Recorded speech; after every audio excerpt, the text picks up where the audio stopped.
अजय शुक्ला जी, राहुल गांधी ने जो आज किया, माइक अनम्यूट कर लीजिएगा अजय जी। राहुल गांधी ने जो आज किया, उसे क्या कहा जाए, एक नाटक या वाकई में राहुल गांधी कुरियों के मन की बात समझने गए थे? मैं एक चीज कहता हूं कि वडनगर का वो रेलवे स्टेशन जब बना नहीं था तब नरेंद्र मोदी ने वहां पर चाय बेची थी। जब वो प्लेटफॉर्म नहीं होता था वहां, तब उस प्लेटफॉर्म पर नरेंद्र मोदी जो है सोए थे।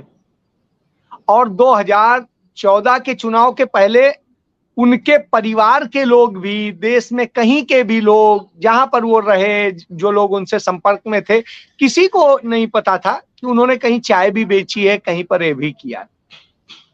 वो प्रधानमंत्री बने तो उसके बाद में अहमदाबाद में एक चौक जो बना दिया गया, उसका नाम रखा गया कैटल चौक, और इस सिंबॉलिक में बनाया गया कि हमारे यहाँ चाय बेचने वाला प्रधानमंत्री बन गया। उसके पहले तक किसी को नहीं पता था। वो वहां पर भी इतने साल मुख्यमंत्री रहे थे लेकिन नहीं पता था। ये बड़ी अच्छी चीज है। इधर देखिए, राहुल गांधी कोई कुली नहीं है, कोई चाय वाले नहीं है। वो हिंदुस्तान के उस परिवार के बेटे हैं जो हिंदुस्तान का फर्स्ट फैमिली है। और वो फैमिली है जिस फैमिली ने देश की आजादी के पहले भी एक रईसी का पूरा आलम था, बावजूद इसके उन्होंने देश के लिए सारी रईसी त्याग करके कष्ट झेले और इस देश के लिए सारे वो किए और उस कष्ट को महसूस किया। इसका एक किस्सा बना। जब पंडित नेहरू ने अपने पिता मोतीलाल जी से कहा कि मैं भी भारत के स्वतंत्रता संग्राम के आंदोलन में कूदना चाहता हूं, और उनके पिताजी जो है अध्यक्ष रह चुके थे कांग्रेस पार्टी के, तो उन्होंने कहा कि इसकी कोई आवश्यकता नहीं। तो मोतीलाल जी ने जब ये कहा कि मैं लड़ रहा हूं, तो उन्होंने कहा नहीं, मैं भी लड़ूंगा। उन्होंने कहा जेल जाना पड़ेगा, कष्ट होंगे, सब कुछ होगा। उन्होंने कहा हाँ मैं करूंगा। तो उन्होंने कहा अच्छा मैं तुम्हारी परीक्षा लूंगा। तो उनका ठीक है। तो घर में ही, जहां कोई सुविधा नहीं थी, जमीन पर सोना, उसके अलावा और तमाम चीजें, खाने पीने से लेके तमाम रिस्ट्रिक्शंस, कड़ी रिस्ट्रिक्शंस के साथ में उन्होंने ये किया। तो ये वही पंडित नेहरू थे जिन्होंने जब पहली बार खादी पहनी थी तो उनके पूरे शरीर में लाल वो पड़ गए थे। उस तरह के परिवार के व्यक्ति थे। तो उन्होंने सोचा इतनी कोमल है, इतने उससे हमने पाला है, हमारा इकलौता बेटा है, ये कैसे रहेगा। लेकिन वो शख्स धूप में लेटा रहा, पानी में उसको वो किया गया तो वो भी उसने झेला। उसके बाद में उसे भयंकर गर्मी के कमरे में बंद किया गया, वो भी उसने झेला। 3 दिन जब इस तरह से उन्होंने कष्ट झेल लिया, तब उन्होंने कहा आप ठीक है, तुम स्वतंत्र हो, कर सकते हो, मुझे लगता है। तो वह वक्त था, तब पंडित नेहरू ने गांधी जी के जो स्वदेशी अभियान था, उस अभियान के तहत अपने जो विदेशी कपड़े थे उन्हें, जो होली जलाई गई थी उसमें होली जलाई, और वो पहली बार उसमें गिरफ्तार हुए। गिरफ्तार होने के बाद में, चूंकि पंडित नेहरू के बेटे थे, देश के सबसे बड़े वकील के बेटे थे, तो बड़ी सम्मान के साथ पुलिस के लोगों ने भी वो किया। लेकिन पंडित मोतीलाल जी ने कहा कि नहीं, मैं बेल तो वो लेगा नहीं और मैं कराऊंगा नहीं। तो नेहरू जी ने कहा मुझे तो सजा सुनाओ यदि मैंने अपराध किया है। और अंततः वो 3 महीने जेल में रहने के बाद छूट के आए। तो आप ये सोचिए, ये वो परिवार है जिसने इस देश के लिए कुछ भी करना स्वीकार किया। तो ये तो देश के आजादी के पहले की बात हो गई। देश आजाद होने के बाद में उन्होंने बतौर प्रधानमंत्री पद की गरिमा के साथ में कभी समझौता नहीं किया, लेकिन अपने जीवन को उन्होंने सदैव सादा रखा। और आप देखिए, वो बिल्कुल सिंपल सा रहते थे। जहां कुछ कपड़ों की एक ये होती थी कि यहां पर आपको अचकन पहन के जाना है, वहीं अचकन पहनते थे, नहीं तो उसी तरीके से वो रहते थे। अपनी जीप चला के खुद चले जाया करते थे, और उनके काफिले में सिर्फ 2 गाड़ियां होती थी। यह बड़ी चीज है। तो ये नेहरू थे। तो आज उन्हीं का ही तो आखिर खून है वो, और जब उनका खून है तो वो असर देखने को मिलेगा। और हम देख रहे हैं लंबे समय से। मैं तो 2008 से जानता हूं, जब यूथ प्रोजेक्ट के लिए वो चंडीगढ़ आए थे और यहां पर पीएचडी चैम्बर ऑफ कॉमर्स से उन्होंने, वो महासचिव थे पार्टी के, उस अभियान के दौरान मैंने पहली बार मेरी उनसे मुलाकात हुई थी और उस दौरान मैं जितना मिला, जितना देखा, समझा, उनके साथ मुझे यात्रा करने का अवसर मिला कि चंडीगढ़ से मैं अमृतसर तक गया। तो उस दौरान मैंने उन्हें जो समझा, उसमें मैंने देखा कि उस आदमी में एक उस समय कमी थी, बस एरोगेंसी थी। लेकिन आज मैं कह सकता हूं उस आदमी में कुछ नहीं है, वो सिर्फ संत है, वो कुछ भी कर सकता है और उसकी क्षमता है। यही तो डराती है भारतीय जनता पार्टी को, और इसी कारण भारतीय जनता पार्टी, और उसे लोकतंत्र से इतना प्रेम है कि यूथ प्रोजेक्ट में देखिए आप, उसने किया था कि यूथ में चुने जाएंगे, यह नहीं होगा। तो जो चुनने की अध्यक्ष की परंपरा है उसको पूरी तरीके से उन्होंने अख्तियार किया, और जिस तरीके से उसके लिए उन्होंने किया, प्रयास किए, सारी चीजें, नहीं, वो अपने आप में एक बड़ा यूनिक सा एक वो बनाता है। तो यह उस आदमी की खासियत है, और यह भारतीय जनता पार्टी को, नरेंद्र मोदी को डराती है। तो यह एक सत्य है।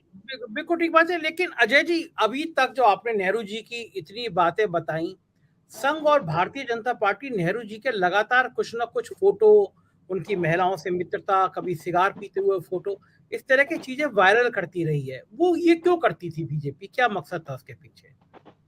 आप एक बात बताइए संजय जी, मैं आपके बराबर नहीं पहुंच सकता हूं तो मैं आपका चरित्र हनन करने लगूंगा, कहूंगा ये ऐसे हैं, ये वैसे हैं, ये करते हैं, ये ऐसे हैं। तो साहब ये स्थिति हो। बहरहाल मैं एक चीज बताऊं, उन फोटो का सच बताऊं, एक फोटो जो दिखाई जाती है वो उनकी भांजी के साथ है, वो उनसे गले लग रही है। वो पहुंचे थे उस देश में और उनकी भांजी वहां पढ़ती थी, तो अपने मामा से आके जिस तरह प्यार से मिलती हैं भांजियां, चूंकि मैं भी एक भांजी का वो हूं, मामा हूं, तो मुझे भी पता है कैसे वो आके करती है। फिर एक उनकी बहन विजय लक्ष्मी पंडित हैं, जो एक देश की राजदूत थी, और जब उनका भाई पहुंचता है तो प्रधानमंत्री के साथ साथ वो भाई भी होता है, तो वो गले लगती हैं।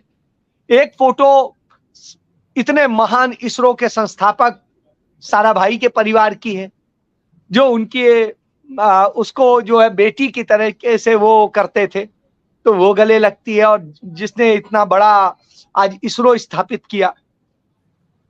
इसके बाद एक फोटो उनके मित्र की है, और उसमें गले लगते की नहीं है, सिर्फ यह है कि वो उसकी सिगरेट को वो कर रहे हैं। तो इसमें बुराई क्या है भाई? मैं यदि सिगरेट पीता हूं तो पीऊंगा। मेरे एक मित्र हैं, उनका कल आपने इंटरव्यू किया, तो वो एक उसमें प्रोग्राम के दौरान सिगरेट पीने लग गए थे। तो अब मेरे परम मित्र हैं तो हैं, यदि वो, मैं सिगरेट नहीं पीता हूं, मैं दारू नहीं पीता हूं, लेकिन मेरे कई मित्र हैं जो पीते हैं, तो कई बार मैं उनको पिलाने की व्यवस्था भी कर देता हूं। तो कुछ ऐसे लोग हैं जिनके लिए मुझे यह आदर भी देना पड़ता है कि नहीं, उनके साथ बैठना भी वहां पड़ता है, तो मैं कोल्ड ड्रिंक से उनके साथ चीयर्स कर लेता हूं। तो इसका ये मतलब नहीं है कि मैं, और रही बात, नेहरू जी सिगरेट खुद पीते थे, तो सिगरेट पीना क्या कोई गुनाह है? यदि है तो भाई भारत सरकार बंद कर दे, उसमें जेल भेज दे। वो किसी सार्वजनिक स्थान पे तो नहीं पी रहे थे। और रही बात, वो सार्वजनिक भी पिए तो उस समय तक तो नो टबैको जैसा कुछ अभियान था नहीं। तो मुझे लगता है इस तरह की सोच व्यक्ति की संकीर्णता को दर्शाती है, लेकिन उस खून के अंदर सच्चाई है। वो छिपाते नहीं थे, जो करते थे, सबको पता था। किसी से उन्होंने कभी झूठ बोला हो? आप देखिए ना, गांधी जी ने अपनी आत्मकथा लिखी, उस आत्मकथा में उन्होंने अपने सारे सच लिखे। एक्सपेरिमेंट ऑफ ट्रुथ में उन्होंने सारी बातें लिखी, कहां उन्होंने छिपाया? तो गांधी जी के वो कहे जाते हैं उत्तराधिकारी थे, और गांधी जी के पोते कहते हैं कि वास्तविक उत्तराधिकारी वही है, राहुल गांधी ही है। उनके पोते कहते हैं, मैं नहीं कह रहा हूं, जो लोग उन पे सवाल उठाते हैं। तो ये आप समझिए, वो उनके साथ जब अभी भारत जोड़ो यात्रा में चले, तो उन्होंने कहा मुझे गर्व है यदि मैं गांधी जी के समय में होता तो मैं बापू के साथ चलता, लेकिन बापू आज नहीं है। तो बापू के सबसे बड़े उत्तराधिकारी जो हैं, अपने को नहीं कह रहे हैं, वो सगे पोते, वो कह रहे हैं कि सबसे बड़े उत्तराधिकारी यदि पैदल चल रहे हैं इस देश के लिए, तो उनके साथ चलने में मैं ऐसा ही महसूस कर रहा हूं जैसे मैं बापू के साथ चल रहा हूं। तो आप सोचिए, ये इतनी बड़ी बात गांधी जी का खुद पोता कह दे, तो इससे आप समझिए कि इसका मतलब उस आदमी में गांधी भी है, उस आदमी में नेहरू भी है, और उस आदमी में समझ भी है, आज की भी और भविष्य की भी। जी बिल्कुल ठीक है अजय जी, लेकिन अभी पिछले दिनों प्रधानमंत्री जी ने भी सदन में नेहरू जी की बहुत तारीफें कर डाली, इसके पीछे क्या कहानी है? साहब, स्थिति ये होती है ना, कई बार मैं समझता हूं कि सियार यदि वो ओढ़ ले तो वो शेर नहीं हो जाता है। तो कमोबेश यहाँ स्थिति ये है कि अपने आप को दुनिया में दिखाने के नहीं, देखो हम तो ऐसे और इस तरह से करके, इसके पीछे 2-3 स्ट्रेटजी थी। एक तो यह कि दुनिया को दिखाना कि नहीं हम कोई नफरत नहीं करते हैं। दूसरी चीज ये कि अगले ही दिन नई संसद भवन में प्रवेश करना था।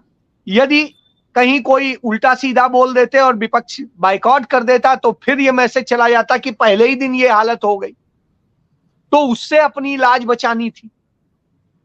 तो साहब फिर इसके बाद में जो महिला विधेयक लाने का था उसमें किस तरह से, तो ये सारी चीजें स्ट्रेटेजिकल हैं। उनको प्रेम नहीं हो सकता है ऐसे लोग चंद देर के लिए, जो होता है ना, कई बार आदमी कहता है यार इससे काम फंसा हुआ है, थोड़ी देर कुछ मत बोलो, उसकी वाहवाही बोल लो, ठीक है काम निकल जाए। तो ये हर कोई तो होता नहीं है कि नहीं साहब काम हो या ना हो, हम तो बोलते रहेंगे। बिल्कुल ठीक बात।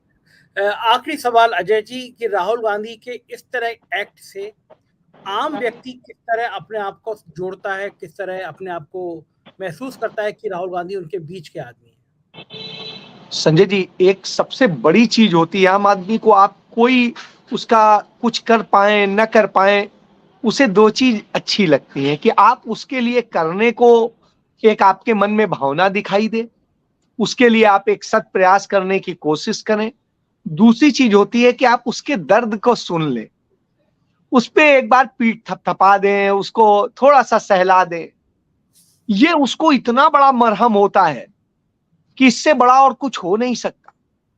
और जितने दर्द में आज सब हैं, उस दर्द की स्थिति में आप ये समझिए कि हर कोई ये चाहता है कि कैसे हमारे भी तो कोई दर्द को सुन ले, हमारी भी बात तो समझ ले।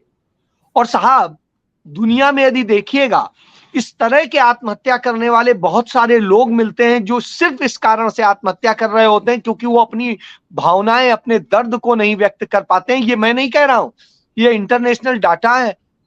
तो संजय जी, राहुल गांधी ने वो काम किया है, इस देश की आवाज को सुना है। उन्होंने भारत जोड़ो यात्रा के दौरान आपने देखा ही है कि जिस तरीके से जन जन की आवाज सुनी, महिलाओं की सुनी, बच्चों की सुनी, आदिवासियों की सुनी, दलितों की सुनी, अल्पसंख्यकों की सुनी, हर क्षेत्र के लोगों की सुनी।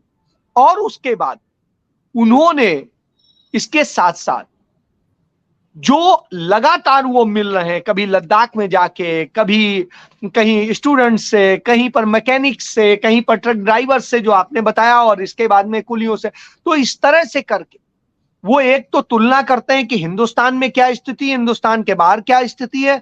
दूसरा, यहां किस तरह के दर्द हैं, वहां किस तरह के हैं, यहां कितना क्या चीजें हैं, उनके ही बात करके कि उनके दर्द को कैसे कम किया जा सकता है, उसके लिए हम क्या कर सकते हैं, क्या स्ट्रेटजी बना सकते हैं भविष्य के लिए, या जहां जहां हमारी सरकारें हैं हम वहां क्या कर सकते हैं। यह बहुत बड़ी चीज है और राहुल गांधी ने यह करके दिखाया है। आपने देखा कि वो वहां गए थे कर्नाटक में, और डिलीवरी बॉय के साथ जब वो चले, उनके साथ बात की, उसके बाद में उनकी सरकार आने के बाद में जो उन्हें सबसे ज्यादा था कि हमारी सुरक्षा का तो कुछ नहीं है, तो सरकार ने अपने पैसे से सुरक्षा देने का किया कि आपका इतना बीमा सरकार देगी, उसका सब खर्च उठाएगी। दूसरी चीज, आप छत्तीसगढ़ को देखिए, आप राजस्थान को देखिए, इन राज्यों ने दो बड़े काम किए। एक तो ये, अंग्रेजी स्कूल में गरीब आदमी का बच्चा टॉप क्लास के अंग्रेजी स्कूल में फ्री ऑफ कास्ट पढ़ता है, एक पैसा नहीं देना पड़ता है, यह काम किया है। और इसके साथ साथ आप एक और चीज देखिए, वहां पर जिस तरीके से राजस्थान में हर किसी को स्वास्थ्य का अधिकार दिया गया, 25 लाख रुपए तक का इलाज मुफ्त है, आपको कहीं भी कराइए। और इसके अलावा एक जो सबसे बड़ी चीज है कि लोगों को पशु होते थे, पशु मर जाते हैं तो एक गरीब आदमी जो पशुपालन करके किसी तरह अपना परिवार पालता है उसके लिए बड़ा कष्ट होता है। उनके जानवरों का 40,000 रुपए का बीमा सरकार अपने पैसे से कराती है, एक नया पैसा किसी को नहीं देना पड़ता है। आप बताइए, आज तक किसी ने सोचा हो? कि सिर्फ कांग्रेस सोच सकती है, और ये सोच सकती है राहुल गांधी के कारण, और कोई वजह नहीं। तो यह स्थिति है, तो यह असर आया है, यह स्थिति आई है। और जो करने की कोशिश है भविष्य के लिए, कर्मचारियों के लिए, देखिए सोचा पुरानी पेंशन को, देखिए एक चीज समझिए, पुरानी पेंशन की मांग भी कर्मचारियों ने की थी। जब उन्होंने देख लिया ये तो धोखा है, तो आज वो मांग रहे हैं कि हमें पुरानी पेंशन दीजिए। और आज जब पुरानी पेंशन देने का काम शुरू किया तो सबसे पहले हिंदुस्तान में कांग्रेस की सरकारों ने शुरू किया, और भगवान ने चाहा तो आगे देश के और लोगों को भी लाभ मिलेगा।